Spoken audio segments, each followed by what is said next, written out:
Yo, this is the Scarcity Studios YouTube channel. Please don't forget to like, comment, share and subscribe. And our sponsors at Alpha Claims and Hire Birmingham, the leading and best accident management company. Get a replacement car anywhere in 1 hour. These guys were jailed for £12 million worth of jewellery that they found. They have been jailed for 8 and 10 years each for their role in this theft. The Viking era Leo Minster hoard of coins and priceless jewellery worth up to 12 million if they put a price on it, much of which is still missing. George Powell, 38, and Layton Davies, 51, failed to declare an invaluable collection of buried treasure dating back 1,100 years to the birth of the United English Kingdom during the time of Alfred the Great. The items, many of which were Anglo-Saxon but are typical of a Viking burial hoard, were dug up on Herefordshire farmland on June the 2nd, 2015. It is thought the trove was buried by someone within the Great Viking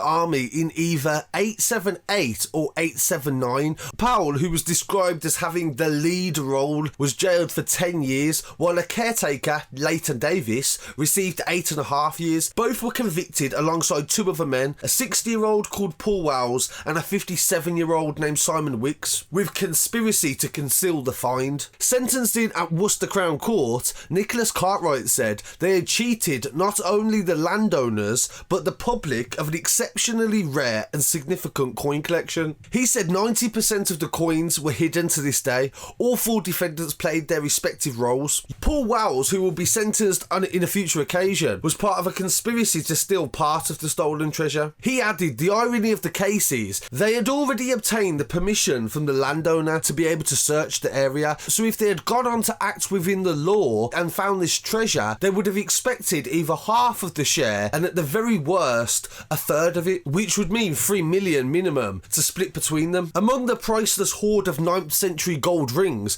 was a dragon's head bracelet, a silver ingot, a crystal rock pendant dating back to the 5th century, and up to 300 coins, some dating to the reign of King Alfred. Only 31 of the coins have been discovered, although mobile phone photographs of David's phone, later deleted but recovered by police, reveal the larger hoard still intact in a freshly dug hole. 5 of the coins are exceptionally rare, 2 emperor pennies valued at £50,000 apiece, and so called as they depict King Alfred and a lesser known monarch called Ceolwulf II, who reigned in the old kingdom of Mercia. Sitting together, expert analysis of the jewellery and coinage recovered to date and now held at the British Museum value it to be worth at least £500,000. So that's just what they've got now, the 30 coins. Wicks, Powell and Davies were also found guilty of converting their ill-gotten gains into cash after police traced several coins that had been sold on to private collectors, hidden away or left with expert valuers.